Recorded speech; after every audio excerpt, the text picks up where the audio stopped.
Okay, so taxes. Why are they bad? Taxes are bad because they increase the price for consumers and they decrease the profit for producers. So just some basic info are taxes are a supply shifter. When the demand is more elastic, the consumers will pay more, but when the supply is more elastic, the producer will pay more. And then tax burden is the measure of tax imposed by the government.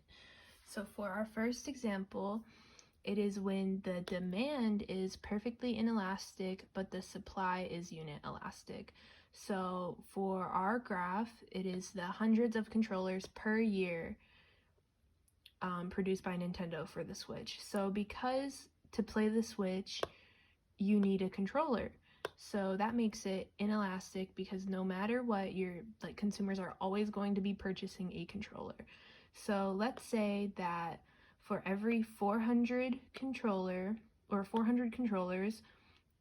the producer wants to be paid $60 because that's the starting point, and then $90 is the market equilibrium price that they get. Okay, well, what if the government imposed a $10 tax to it? So now the minimum they can be paid is $70 because now they want to make $150 for 400 controllers. Well, because of the perfect inelastic demand, there is no deadweight loss, and now the supply curve has shifted, and the producer surplus is going to remain the same throughout this process, and the tax revenue is coming straight out of the consumer surplus because no matter what, people are still purchasing it.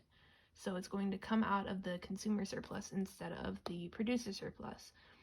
And to find the revenue, you're going to do the 400 times the $10 tax, and they're going to get $4,000 in tax revenue.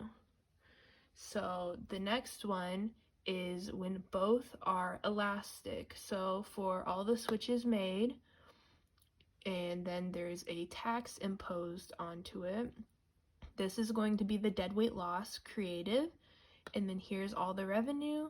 And then as you can see here, both the consumer and the producer surplus are both 50%. They're both equal to each other, and that is because both curves are elastic. And for the final example is when the demand is elastic, but the supply curve is inelastic. So hypothetically, let's say Nintendo released a new feature where you could pay to add more gigabytes onto your Switch. So you get more storage and you can download more games and do whatever you'd like with it. So let's say that consumers are paying $3 for 100 gigabytes added onto their Switch.